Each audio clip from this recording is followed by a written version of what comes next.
The phone vibrated against the wooden nightstand, a low hum slicing through the silence of the bedroom. It was 2:37 a.m., and the glow of the screen cast jagged shadows across the ceiling. I reached for it, my heart thudding, not because of the hour but because of the name flashing on the display. Elliot. My wife's ex. The man she swore was just a friend now, someone she saw every weekend for closure. My thumb hovered over the screen, the air thick with the weight of a question I wasn't ready to ask. Why was he texting her now? I didn't unlock the phone. Instead, I lay back, the mattress creaking under my weight, and stared at the ceiling fan spinning lazily above. The blades blurred into a gray haze, much like the thoughts swirling in my mind. Sarah had been different lately, distant, her laughter a little too sharp, her eyes avoiding mine when we spoke about her weekends. "It's just coffee with Elliot," she'd said last week, her voice light but her fingers twisting the hem of her sweater. "We're sorting through old stuff. You trust me, don't you, James?" The question had hung between us, sharp as a blade, and I'd nodded because what else could I do? Doubt was a slow poison, and I wasn't ready to drink it. But now in the dark, with Elliot's name burning into my retina, the poison tasted bitter. I rolled over, watching Sarah's chest rise and fall. Her dark hair splayed across the pillow like ink spilled on paper. She looked peaceful, her lips parted slightly, unaware of the storm brewing inches away. I wanted to shake her awake, demand answers, but instead, I slipped out of bed, the cold hardwood biting my bare feet. The phone felt heavy in my hand as I carried it to the kitchen, the screen still glowing with his name. The kitchen smelled faintly of last night's curry, the dishes still stacked in the sink. I set the phone on the counter, staring at it like it might speak. My reflection in the dark window was a ghost. Hollow eyes, unshaven jaw, a man unraveling. I told myself I was overreacting. People texted late sometimes. Maybe it was nothing. Maybe it was a group chat, a work thing, a mistake. But the memory of Sarah's smile when she mentioned Elliot last week, bright, unguarded, the kind she hadn't given me in months, not at me. I unlocked the phone, her passcode, our anniversary, 0417, a quiet betrayal of its own. The message was simple. "Can't stop thinking about you. Same time tomorrow?" My stomach lurched, bile rising in my throat. I scrolled up, the thread unfolding like a wound. Messages from weeks ago, months even. "Miss you. You look beautiful today. Wish we could go back." Her replies were careful, vague. "You're sweet, but we can't." But they weren't rejections. Not really. Each word was a brick in a wall I hadn't seen being built. I sank into a chair, the phone clattering onto the table. My hands shook, not with anger but with a raw, aching confusion. Sarah wasn't a liar. She was the woman who cried during nature documentaries, who left sticky notes with doodled hearts on my laptop, who promised forever under a starlit sky 3 years ago. How could she be this person too? The one who kept secrets, who let another man's words linger in her heart. I wanted to scream, to smash something, but instead, I sat frozen, the hum of the refrigerator filling the silence.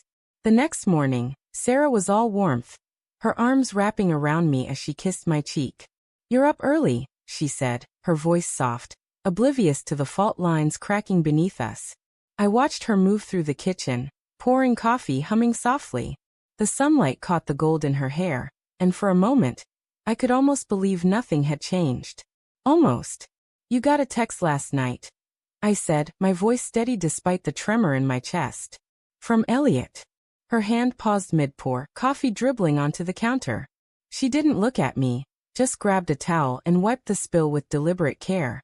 "Oh," she said, her tone too casual. "What did it say?"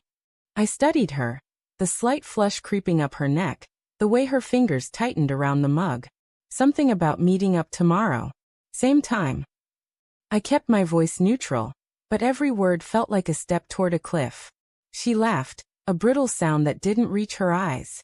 "He's probably just confirming our coffee. You know how he is, always texting late." She turned to me then, her gaze steady but her smile fragile. "James, it's nothing. You trust me, right?" There it was again, that question. It hung in the air, heavy with expectation.